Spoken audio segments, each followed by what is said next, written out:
जय श्री राम। कैसे हो आप सब? मैं उम्मीद करता हूँ आप सब अच्छे रहोगे और आज तो बेहद ज़्यादा खुश रहोगे क्योंकि आज का दिन हमारे लिए बहुत ज़्यादा इम्पोर्टेंट है। हमारे राम जी वापस अयोध्या लौट चुके हैं। आपने देखा ही रहेगा, मेरे ख्याल से दोपहर में हम सब देख रहे थे, राइट। खुशी और उल्लास है हर जगह, आप देख सकते हो अपने आसपास।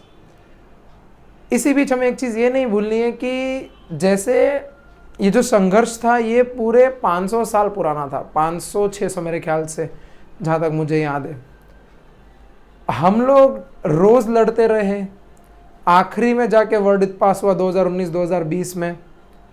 उसके बाद 2020 में क्या बोलते हैं, मुहूर्त वहूर्त निकला, फिर मालूम पड़ा कि 22 जनवरी यानी कि आज के दिन हम अपने राम लल्ला को वापस देख सकते हैं। इस संघर्ष में हम में से किसी ने भी अंत तक हार नहीं मानी, चाहे वो हमारे तरफ से हो, चाहे गवर्नमेंट की तरफ से हो, चाहे उच्च न्यायालय की तरफ से हो, सुप्रीम कोर्ट वगैरह। हम लोग लड़ते रहे। ऐसे ही आपको भी एक चीज़ ये याद रखनी है कि आपकी जो ये लड़ाई है,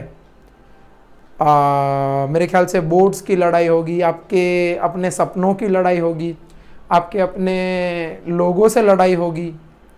आप अभी उस मोड़ पे आ चुके हो कि यहाँ पे अभी आपको हर कोई यही बोलेगा, नीचा दिखाना चाहेगा कि तू ये नहीं कर सकता, तू वो नहीं कर सकता।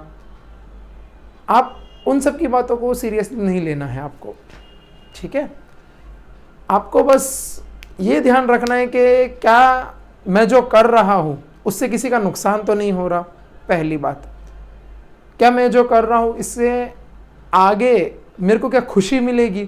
बिकॉज मैं आपको एक सच बात बताऊँ तो डेली 9 to 5 जॉब करना बहुत लोगों की इच्छा नहीं होती, लेकिन किसी ना किसी वजह से वो लोग वहीं पे अटक जाते हैं। चाहे फिर वो फैमिली प्रेशर हो या फैमिली प्लानिंग की वजह से हो कि हाँ शादी हो गई, बाल बच्चे हो गए, ये प्रॉब्लम हो सकती है। तो आप जो भी चीज़ अभी कर रहे हो ये सोच के करो कि क्या आगे आने वाले मेरे कल में मेरे को यही काम रोज़ करने में खुशी मिलेगी।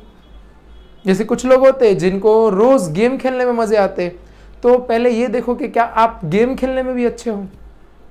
अगर अच्छे हो तो उसमें अगर स्कोप आपको दिखता है, आप कर सकते हो। आपको ऐसा लगता है कि मैं 60 साल की उम्र तक गेम खेलते खेलते मैं अपना घर बार चला सकता हूँ, अपने बच्चों को कॉलेज वगैरह भेज सकता हूँ, स्कूल वगैरह अच्छी शिक्षा दे सकता हूँ, तो आप करिए, कोई प्रॉब्लम नहीं है। लेकिन अगर आपको लगता है कि नहीं, इससे मेरे को आगे कोई जाके कोई ये नहीं मिलने वाला, फ़ायदा नहीं मिलने वाला, तो आप अभी छोड़ दीजिए। क्योंकि इस एज में जब आप आगे कुछ कर नहीं पाएंगे तो जो ठोकर मिलती है ना, वो बहुत ज़ोर से लगती है। हमें ऐसा लगता है कि क्या होगा, कल का कल देख लेंगे, आज पढ़ाई नहीं करते, बाकी सब बाद में करेंगे, थोड़ा आज ये कर लेते हैं, थोड़ा आज स्नैपचैट चला लेते हैं, थोड़ा आज व्हाट्सएप पे बातें कर लेते हैं। ठीक है, ये सब भी ज़रूरी है, लेकिन क्या उतना ज़रूरी है आपके सपनों से बढ़कर? आपके सपने कुछ भी हो सकते हैं, यहाँ पे पढ़ना ना पढ़ना। तो आप इस बात का ध्यान रखिए कि जो भी आप अभी करोगे ये आपका आने वाला कल डिसाइड होगा। मैं एज अ यूट्यूबर आपको मोटिवेट करने नहीं आया हूँ और ना मुझे मोटिवेट करना कभी आया है। मैं आपको बस एक रियलिटी बता रहा हूँ जो मैंने खुद अपनी लाइफ में एक्सपीरियंस किया है। मैं भी 11th-12th में थोड़ा इस रुबाब में बह गया था कि हो जाएगा, अभी अभी 10वीं निकाला है, क्या है आगे, आगे तो पूरी ज़िंदगी पड़ी है। क्योंकि हम लोग ने बचपन से सुनते आ रहे 10वीं निकाल लो बेटा, उसके बाद मज़े ही मज़े हैं। मैं उसी वाइब में था। उस चक्कर में मैंने एक हाई पेड इंस्टीट्यूट में मेरी फ़ीस भी वहाँ पे हाई पेड, मतलब बहुत ज़्यादा फ़ीस थी, वहाँ पे एडमिशन ले लिया। जहाँ की अगर मैं आपको फ़ीस बताऊँ तो मेरी पर डे की फ़ीस जो थी वो 3000 थी, पर डे की, एक दिन की, वहाँ पे 3000 फ़ीस थी मेरी।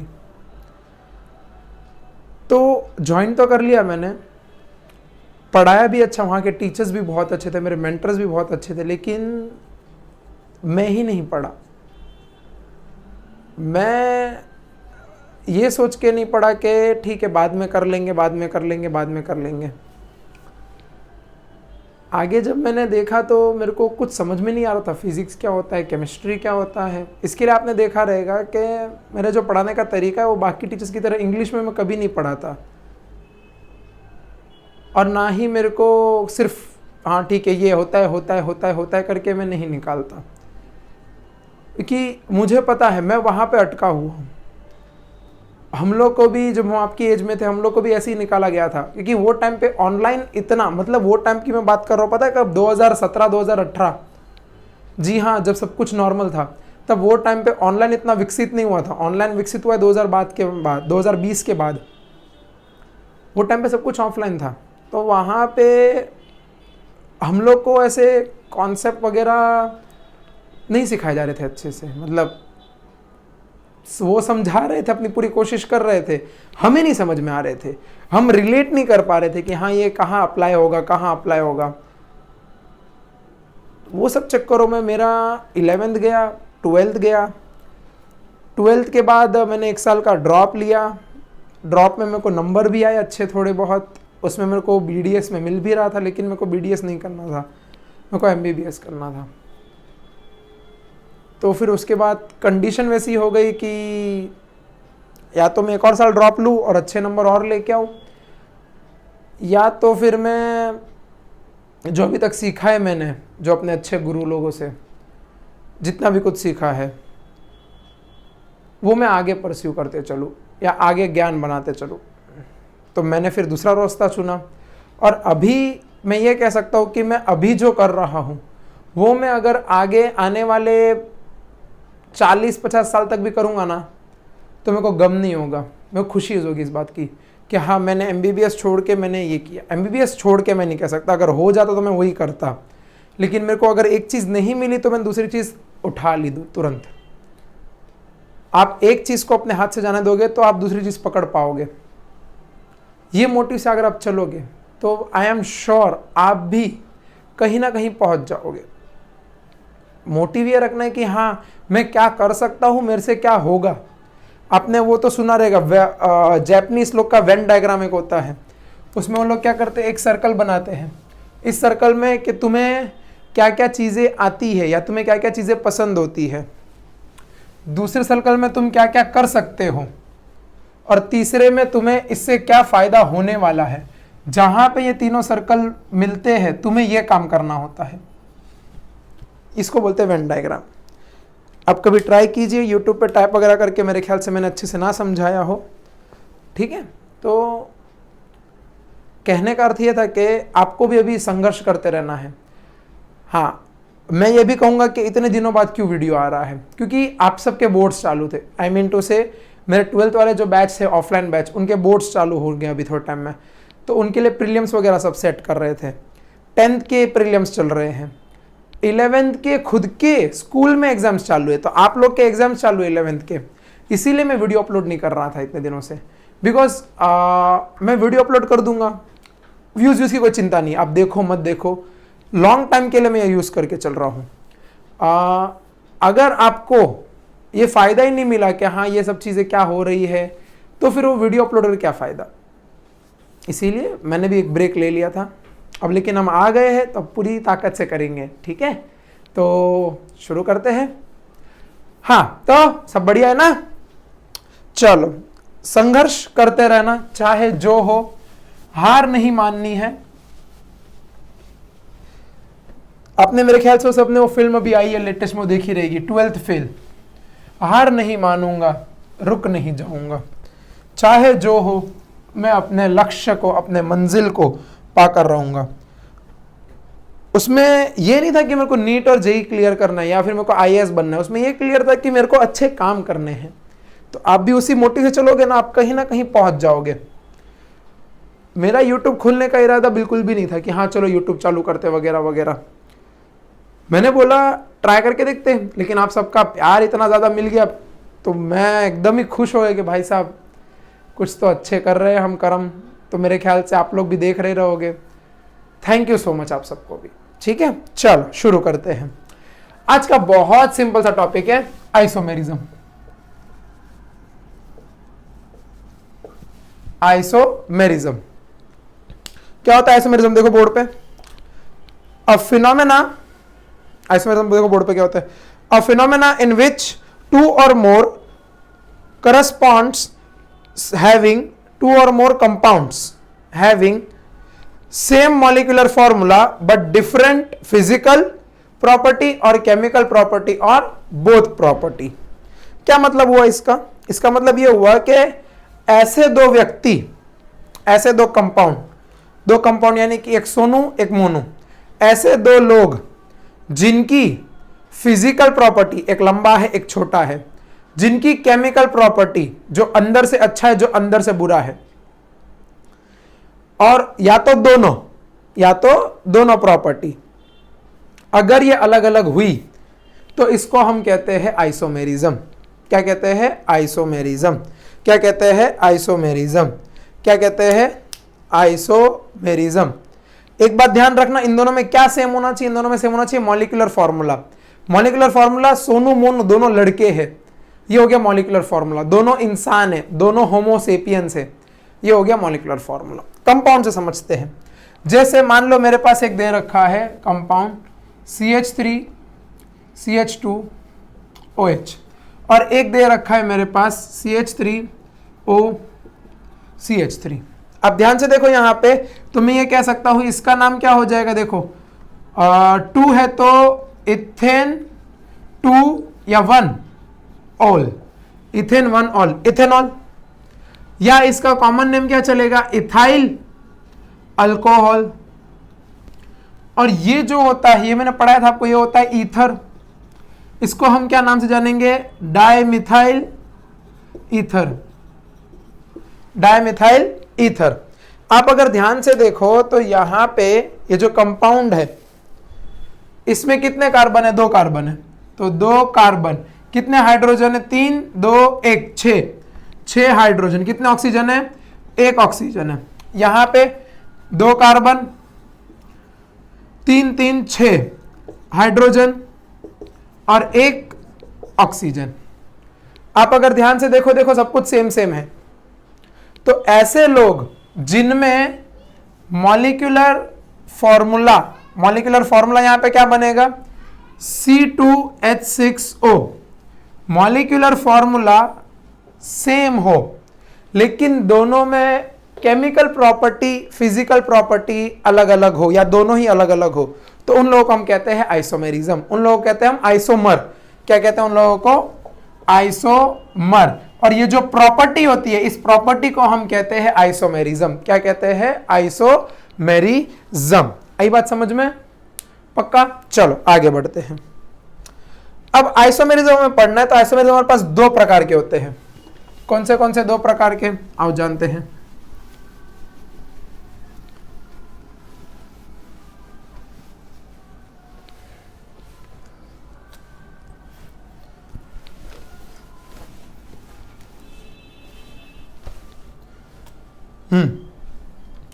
आइसोमेरिज्म 2 प्रकार के होते हैं।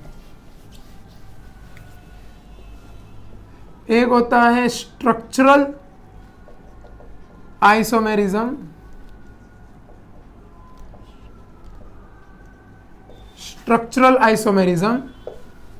और दूसरा होता है स्टीरियो आइसोमेरिज्म।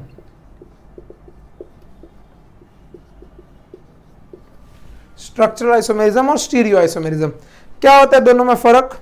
देखिए, स्ट्रक्चरल वो होता है जिनमें सेम मॉलिक्यूलर फॉर्मूला होता है लेकिन अलग क्या होता है? Structural formula, different structural formula. Stereo में क्या होता है? स्टीरियो में सब कुछ सेम होता है, यहां पे डिफरेंट, यहां पे आपको दिख रहा होगा, क्या दिख रहा है? देखो, same molecular formula different structural formula. यहां पे सब कुछ सेम होता है। सब कुछ सेम से मेरा मतलब है कि यहां पे आप देख सकते हो ध्यान से अगर, तो यहां पे आपको मिलेगा मॉलिक्यूलर फॉर्मूला भी सेम होता है, स्ट्रक्चरल फॉर्मूला भी सेम होता है। तो सर अलग क्या होता है? अलग ये होता है कि यहां पे हम जब बात करते हैं तो यहां पे इनका अरेंजमेंट 3D में, अरेंजमेंट इन 3D,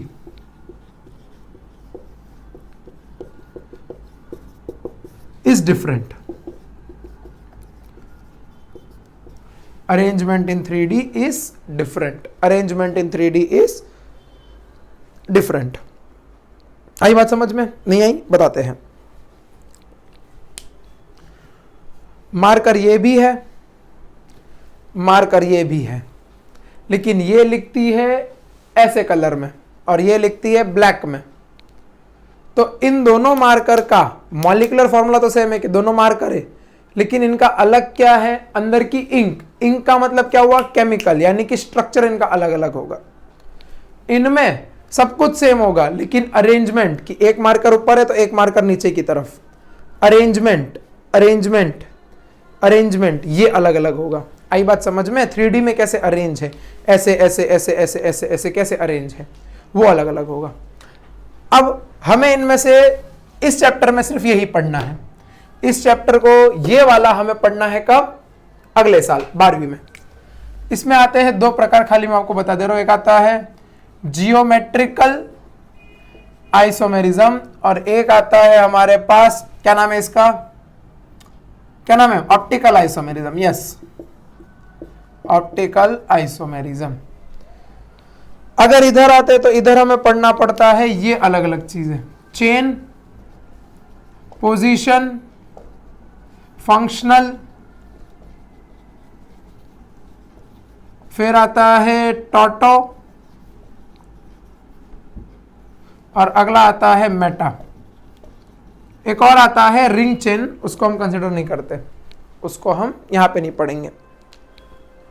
चेन, पोजीशन, फंक्शनल, टॉटो और मेटा, ये अलग अलग प्रकार के 5 आइसोमेरिज्म स्ट्रक्चरल के होते हैं जो हमें यहाँ पे पढ़ना है। स्ट्रक्चरल के बारे में भी और विस्तार में चर्चा होगी, आप ध्यान से सुनते रहिए, समझते रहिए।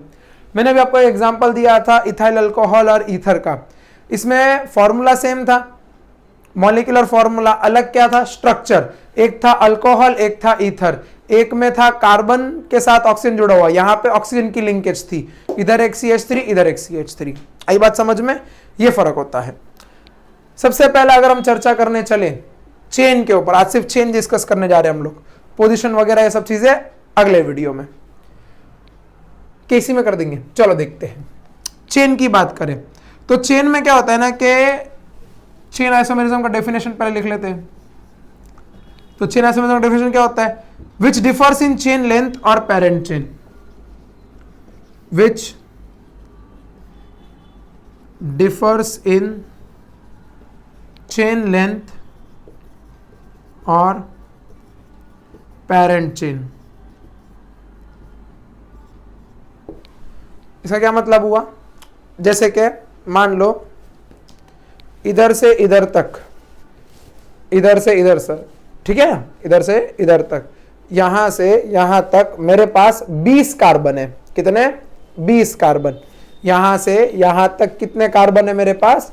20 कार्बन की एक चेन है। चेन का मतलब एक लंबी सी 20 carbon carbon carbon carbon carbon carbon carbon ऐसे चेन है पूरी की पूरी। मैंने क्या किया? यहां से 5 कार्बन तोड़े और इधर अटैच कर दिए।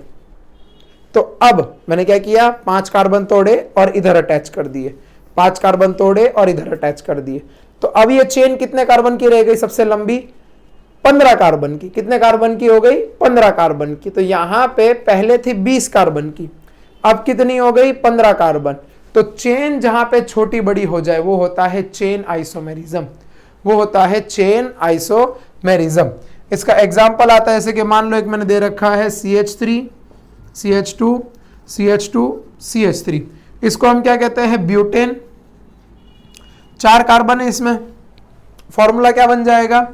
C4H10। आपको अगर ये नहीं आता निकालना तो सबसे सिंपल, जितने कार्बन 2 गुना करो, 2 ऐड कर दो। तो कार्बन कितने हैं? 4, 2 गुना करो, 4 2 जा 8 प्लस 2 ऐड कर दो +2, 8 + 2 10। आई बात समझ में? इसको छोटा बड़ा कैसे कर सकते हैं? इसको ऐसे करेंगे, देखो कि मान लो यहां पे हमने लिख लिया CH3 CH-CH3 और यहां पे लिख दिया CH3। अभी भी कितने हैं? देखो इसका नाम क्या हो जाएगा? इसका नाम हो जाएगा मेरे ख्याल से 1 2 3, तो 2 मिथाइल प्रोपेन। क्या कार्बन अभी भी 4 है और फॉर्मूला अभी भी C4H10 है? गिन लो, 1 2 3 4 और 3 3 3 9 और एक यहां पे 10 हाइड्रोजन। यहां पे सबसे लंबी चेन 4 कार्बन की थी, यहां पे सबसे लंबी चेन 3 कार्बन की। तो जहां पे चेन छोटी बड़ी हो जाए उसको हम कहते हैं चेन आइसोमेरिज्म। सर इतना ही था? बिल्कुल, बस यही था और कुछ नहीं था इसमें। देखो ध्यान से, ध्यान से देखो, क्या वो पेड़ है चादर ओढ़े या खड़ा कोई। चलो आगे बढ़ते हैं।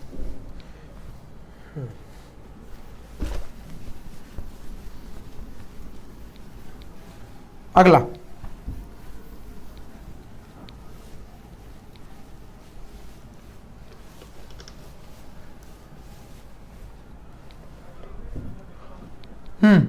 अगला हम पढ़ने जा रहे हैं position.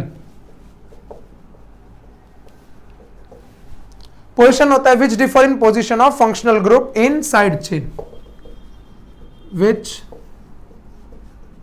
Differ in position of functional group in side chain, which differ in position of functional group in side chain. इसका क्या मतलब हुआ? इसका मतलब यह हुआ, मान लो मेरे पास वही सेम चीज 20 कार्बन की चेन है, ठीक है, 20 कार्बन की चेन है, यहां से यहां तक 20 कार्बन की चेन है। मान लो ये है फंक्शनल ग्रुप, ये है फंक्शनल ग्रुप, ठीक, यहां से यहां तक है 20 कार्बन की चेन, ये है फंक्शनल ग्रुप। एक बार मैंने फंक्शनल ग्रुप लगाया 4थे कार्बन पे, और एक बार फंक्शनल ग्रुप लगाया मैंने 8वें कार्बन पे, एक बार लगाया 12वें कार्बन पे। तो यहां पे फंक्शनल ग्रुप ये साइड चेन में आ रहा है। फंक्शनल ग्रुप एक बार आया 4th पोजीशन पे, एक बार आया 8th पोजीशन पे, एक बार आया 12th पोजीशन पे। तो जहां पे फंक्शनल ग्रुप की पोजीशन अलग अलग हो जाए उसको हम कहते हैं पोजीशन आइसोमेरिज्म। क्या कहते हैं? Position isomerism. फंक्शनल ग्रुप की पोजीशन, रिंग छोटी बड़ी, चेन छोटी बड़ी, चेन छोटी बड़ी, उसको हम कहते हैं चेन आइसोमेरिज्म। चेन उतनी की उतनी, फंक्शनल ग्रुप का पोजीशन अलग अलग, उसको हम कहते हैं पोजीशन आइसोमेरिज्म। जैसे मान लो मेरे पास एक एग्जांपल है C C C double bond C, H H S तो रहेंगे, ये क्या रहेगा? अब यहां पे 1 2 3 4, तो ब्यूट 1 इन, इन क्यों? बिकॉज डबल बॉन्ड है। दूसरा क्या हो सकता है? C single bond C, double bond C, single bond C. अभी देखो कहीं से भी काउंटिंग करो, तो यहां से कर लेते हैं 1 2 3 4, तो ब्यूट 2 इन। क्या अभी भी 4 कार्बन है? अभी भी 4 कार्बन है, अभी भी एक ही यहां पे सिंगल बॉन्ड डबल बॉन्ड है, यहां पे अभी भी एक ही डबल बॉन्ड है। लेकिन फर्क कहां है? फर्क है जॉइंट में। यहां पे पहले पे जुड़ा है, यहां पे दूसरे पे जुड़ा है।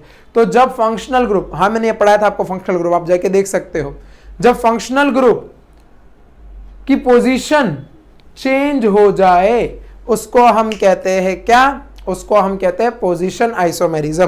तो मेरा आपसे एक छोटा सा सवाल है, आप मेरे को हाँ या ना में जवाब देना कि C double bond C, single bond C, single bond C, क्या ये इनका अगला होगा क्या आइसोमेरिज्म?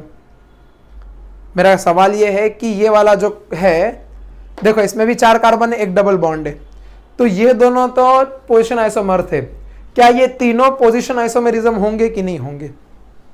तो आपका सबका सवाल जवाब सही है, नहीं होंगे। क्यों नहीं होंगे? क्योंकि अगर आप इसको घुमा दोगे तो ये तो यही दिखेगा ना, तो नंबरिंग 1 2 3 4, इसका नाम भी क्या है? ब्यूट 1 इन। तो ये वाला स्ट्रक्चर और ये वाला स्ट्रक्चर तो सेम हो गए, इसीलिए कितने इसके आते हैं ब्यूटीन के? ब्यूटीन के आते हैं 2 आइसोमेरिज्म। ब्यूटीन के कितने आते हैं? 2 आइसोमेरिज्म। और कौन से वाले? Position isomerism. अगला example, C single bond C, single bond C, OH, C single bond C, single bond C, OH। इसका नाम है प्रोपेन 1 ओल। 1 2 3 मैंने आपको बताया था, यहाँ पे E आएगा, E और O वोवेल्स आजू बाजू में, पहला वाला लेटर कट हो जाता है। यहाँ पे 1 2 3, तो इसका नाम क्या हो जाएगा? प्रोपेन 2 ओल। चेन उतनी की उतनी, चेन उतनी की उतनी, इसमें चेन में कोई दिक्कत नहीं है, चेन की कोई परवाह नहीं है। इसमें क्या फर्क हो रहा है? फंक्शनल ग्रुप की पोजीशन अलग अलग हो रही है, एक बार यहां पे पहले पे है, एक बार यहां पे दूसरे पे है, इसके लिए इसको हम कहते हैं पोजीशन आइसोमेरिज्म। वापस आपसे एक मेरा सवाल ये है कि क्या बताओ ये वाला CCCOH, क्या ये तीनों पोजीशन आइसोमेरिज्म होंगे कि नहीं होंगे? तो आप सबका आंसर अभी आ ही चुका रहेगा कि ये सब नहीं होंगे। क्यों? बिकॉज ये वाला, पहला वाला और तीसरा वाला क्या है? सेम, 1 2 3, तो इसका नाम भी क्या हो जाएगा? Propane two all. तो ये वाला और ये वाला क्या है? सेम। तो इसके लिए प्रोपेन ऑल के कितना आइसोमेरिज्म आते हैं? 2 आपका मेरा अगला सवाल ये है कि बताओ C सिंगल बॉन्ड C और यहां पे OH, इसके कितने आइसोमेरिज्म आएंगे? ब्यूटेनॉल के कितने आइसोमेरिज्म आएंगे? ये सवाल है, बहुत सिंपल है। देखो क्या करना है, एक तो यही हो गया, दूसरा क्या हो सकता है? C सिंगल बॉन्ड C यहां पे आ गया। अगला क्या हो सकता है? C सिंगल बॉन्ड C यहां पे आ गया। तीसरा क्या हो सकता है? C सिंगल बॉन्ड C यहां पे आ गया। आगे ना 4, देखो 4 आए हैं। जी हाँ, कतई नहीं, अरे नहीं 3 भी नहीं होंगे, 2 ही होंगे, क्योंकि ये वाला और ये वाला सेम ही तो है। देखो दूसरे पे आई बात समझ में? लोएस्ट लोकेंट रूल देते हैं ना, तो ये हो गया खत्म। और पहला वाला और पहला वाला ये तो सेम है, आई मीन फोर्थ वाला और पहला वाला, तो ये भी गलत। तो कितने आए? इसके भी 2 ही आए। आई बात समझ में? पक्का? चमका? चलो लिख लो, इतना लिख लिया। चलो आज के लिए इतना ही रखते हैं, छोटा सा वीडियो। अब बहुत टाइम के बाद आए, इसीलिए मैंने आपको सब चीजें अच्छे से करवा दी। इतना आप पढ़ लीजिए अच्छे से। मिलते हैं कल या परसों ही। अभी रेगुलर वीडियोस अपलोड हम करते रहेंगे। कोशिश यही रहेगी कि आप जितना हो सके उतना पढ़ो। मैं हर वीडियो में ये बोलता हूँ कि अगले वीडियो अपलोड करते रहेंगे, लेकिन क्या करूँ, आपके एग्जाम आते फिर मेरे भी आ जाते हैं कभी कभी। कोई नहीं, चलो भूल जाते हो सब चीजें, पढ़ना शुरू करते हैं हम लोग, ठीक है? तो नेक्स्ट वीडियो में मिलते हैं। आज के लिए इतना ही। नेक्स्ट वीडियो में खत्म हो जाएगा और हम चालू कर देंगे रेजोनेंस वगैरह, इंडक्टिव इफेक्ट क्या होता है, चीजें, ठीक है? तो थैंक यू सो मच, और पढ़ते रहना, ठीक है? Bye bye.